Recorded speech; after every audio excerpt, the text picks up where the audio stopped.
هاد الشخص سميتو سيدي احمد، شاب جزائري. مؤخرا الوالد ديالو خرج في مقابله تلفزيونيه وقال بان ولده هذه اكثر من سنه وهو مختفي بسبب لعبه فري فاير. وبعد المقابله باسبوع جاء اتصال من الشرطه بانهم لقاو ولده جثه هامده. اللي وليدي ميت وما قدرتش نقول لي ما خبيت عليها حتى اليوم. كيفاش مات وعلاش مات وشنو سبب الموت ديالو، هادشي اللي غادي نعرفوا في هاد القصه ديال سيدي احمد الشاب الجزائري. سيدي احمد شاب جزائري عنده 17 سنه. كيف ما قال الوالد ديالو بانه كان مدمن بلعبه فري فاير، النهار كامل كيبقى يلعب ونادرا فاش يخرج من الدار. سيدي احمد شخص مدمن بزاف وما عنده حتى شي مشكل في حياته. واحد النهار كان كيلعب لعبه فري فاير، الوالد ديالو كان كيسمع فيه كيهضر مع اشخاص من المغرب والجزائر وتونس وحتى السعوديه بسبب اللهجات اللي كيسمعها. مع خوتنا الجزائريين هنايا تاع جوده صحابهم مراركه توانسه سعوديين هكذا. هذه في رمضان اللي فات كاين واحد نهار قبل رمضان بدا يلعب معاه في 2023 وبالتحديد في رمضان. الوالد ديالو سمعو كيهضر مع واحد الشخص ومن صوته عرفوا بانه كبير في العمر ووقتها مرتاحش ليه، وقال بانه ملي سمعتو كيهضر مع ولدي حسيت من هضرته بانه شخص خبيث وكانه سكيري او مع شي عصابه. واش انسان صالح. شحال في عمر وليدك؟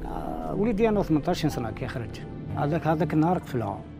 انسان هذا كبير باين باللي انسان ماشي صالح، انسان باين باللي مافيا حقار على حسب واش سمعت انا. وقال بانه سمع هاد الشخص قال لولده بانه بغى يشري الحساب ديالو في فري فاير، حيت الحساب ديال سيدي احمد كان قوي بزاف وفيه مزايا نادره. سيدي احمد قال ليه نبيعو لك ب 20 مليون واللي هي تقريبا شي 14,000 درهم مغربيه. وقت هذاك الشخص بدا كيتشاطر معاه وقال ليه نعطيك 10 المليون. وللعلم هذه اول مره سيدي احمد كيفكر يبيع الحساب ديالو، حيت كان داير هاد الحساب غير باش يلعب ويستمتع مع صحابه. فاش الاب سمع هاد الشيء اللي دار بين ولده وبين داك الشخص، مشى عند الام ديالو وقال لها هضري مع ولدك ونصحيه باش ما يبقاش يهضر مع فحال هذوك الاشخاص. الام مشات مباشره عند سيدي احمد وفهمته الموضوع ونصحاته.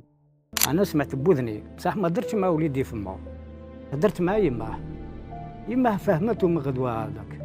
من بعد العلاقه ما بيناتهم تطورت، عباك تطورت بكلام وليدي ما حملش. من بعد سيدي احمد بدا كيتواصل مع داك الشخص خارج اللعبه وفي السر باش والديه ما يعرفوش. العلاقه بيناتهم بدات كتطور اكثر واكثر. في يوم 15 رمضان قرر سيدي احمد يتلاقى مع داك الشخص باش يبيع عليه الحساب ديالو. وقتها الاخ ديالو اللي كانت عنده 14 سنه كان جالس معاه وقال ليه واش ما خفتيش تمشي عند داك الشخص اللي يقدر يسرقك وما يعطيكش الفلوس اصلا. ديك الساعه قال لي سيدي احمد ما تخافش، انا غادي نقول لك فين غادي نتلاقاو وكيفاش الشكل ديالو وشنو لابس باش غادي نتلاقى معاه تما. وقتها خرج سيدي احمد من الدار وكانت 1:30 ديال الليل، وراكم عارفين في رمضان الناس كتخرج في الليل عادي. ومن يوم خرج سيدي احمد من دارهم عمرو بقى رجع ليها واختفى لاكثر من سنه. عندي وليدي سامي هذا صغير دوكا راهو 14 سنه وشويه هكذا. جامي قاعد مع خوه سمانه تاليه تاع رمضان 15 يوم هذيك تاع رمضان. هذيك السمانه التاليه قبل ما يروح خوه ريح معاه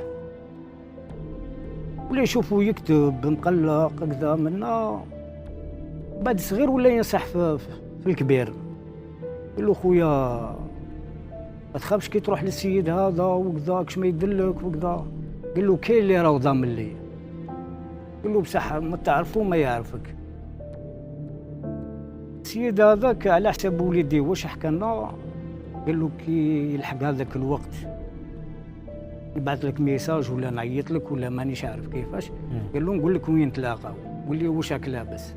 انا وليدي خرج على 1:30 تاع الليل يومنا. عائلته ما خلات حتى بلاصه ما قلباتهاش وما لقاوش، وبلغوا الشرطه وحتى هما قلبوا عليه وما لقاوش وحطوه كشخص مفقود.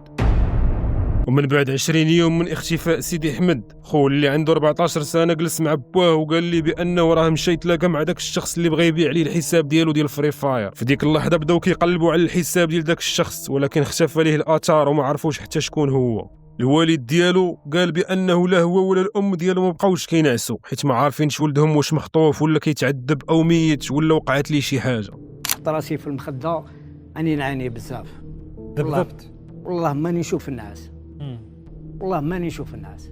وقال بانه شاك في ذاك الشخص اللي كان كيهضر معاه على قبل الفري فاير، لان ولده ما عنده حتى شي مشاكل وما كان لا كيكمي لا كيشرب وما كانش حتى كيخرج من الدار بزاف، وكان اغلب الوقت ديالو شاد التليفون وكيلعب فري فاير. يعني ولده وصل لواحد الدرجه كبيره من الادمان على ديك اللعبه. وفي المقابله التلفزيونيه خرجت الصوره ديال ولده وطلب من جميع الناس اللي في الولايات الاخرى في الجزائر باش يعاونوه يلقى ولده وحط الرقم ديال الهاتف ديالو. فيها راني شاف السيد هذا لافوا تاعو خشينا اللي كان يخسر له في الكلام، وحكيتها لي جوندارم لهم لو كان تجبدوا لي الهضره تاع السيد هذا نقول لكم هذا ويشوفوا في يماه. انا ديجا راني بلا طونسيون رجلي باراسيون، صدقني واش راني نحكي شكوى ربي وما لا عبد الفضيحه. لا شافوه وعرفوا بلي هذا الطفل راه حي، وشافوه في 58 ولايه وين كان ما يهضروش معاه، يعيطوا لي انا النيميرو تاعي انا. ومن بعد ما دازت هاد الحلقه وانتشرات، الناس بدات كتكلم على الاختفاء ديال سيدي احمد ولعبه فري فاير. جاء اتصال من الشرطه وقالوا ليه بانهم لقاو جثه للشخص المواصفات ديالو كتشبه الابن ديالو المفقود. الجثه بدات كتحلل، درجه العظام بداو كيبانوا، ولما مشى الاب ديالو عرف بان الجثه ديال ولده سيدي احمد. السلام عليكم، إنا لله وإنا إليه راجعون. راني في الجنازة تاع سيد أحمد اللي جاز باباه في البرنامج، اللي تبحر كان يهضر مع واحد يلعب فري فاير وخرج من الدار منذ أكثر من 2 سنين. أنا كنت متمني بعد الحلقة أي حاجة تصرى، يعني يبان أي سيناريو واحد آخر إلا هذا السيناريو. عيط لي باباه الصباح قال لي بلي داواه باش يتعرف على واحد الهيكل عظمي، يعني الطفل مقتول منذ أكثر من فترة طويلة، لدرجة أنه ما قعد والو في جسمه. لا حول ولا قوة إلا بالله. الواحد ما بقاش عارف شنو يقول. دائما كنت كنسمع بحال هاد القصص، لكنها كانت كلها كتوقع في الدول الغربية، حيت ما عندهم لا دين لا ملة وما عندهمش علاش يخافوا. لكن فاش كتسمع في هاد الحوادث كيوقعوا في بلاد المسلمين كيضرك خاطرك. داكشي علاش الواحد خاصو ياخذ الحيطة والحذر، حيت بزاف ديال المرضى النفسيين عايشين معانا وما نقدروش نعرفوهم حتى توقع الكارثة. نصيحتي لأي شاب أو مراهق أو طفل، أي شخص كبر منك ما تتواصلش معاه، ماشي حيت غيكون شخص خيب، ولكن حيت ما نقدروش نعرفوا على شنو ناوي وشنو كيدور في راسو، سواء كان كبر منك ولا صغر منك. العائله ديال سيدي احمد عارفين ان ولدهم مشى باش يبيع الحساب ديالو ديال فري فاير، ولكن الشخص اللي تلاقى معاه ما كانش نيته انه يشري الحساب، ولكن كانت نيته حاجه اخرى. داك الشخص عرف كيفاش يستدرج سيدي احمد وثاق فيه ومشى عنده على اساس يبيع عليه الحساب ديالو، والله اعلم شنو وقع عليه تما. الواحد خصو ينتبه اكثر، ماشي الواحد غتعرف عليه في السوشيال ميديا خاصك تلاقى به. الا تعرفتي على شي واحد في السوشيال ميديا خليه في السوشيال ميديا، ماشي ضروري تلاقاه. وإلا وصلتوا حتى لهنا ما تنساوش تضغطوا على اعجاب ومتابعه. السلام عليكم ورحمه الله تعالى وبركاته. النعمة تاعو كي سبت وليدي ودفنته بيدي ورميت عليه تراب، الحمد لله يا ربي. اسمع، ستار مدام. معليش، شدها طيح على بالي.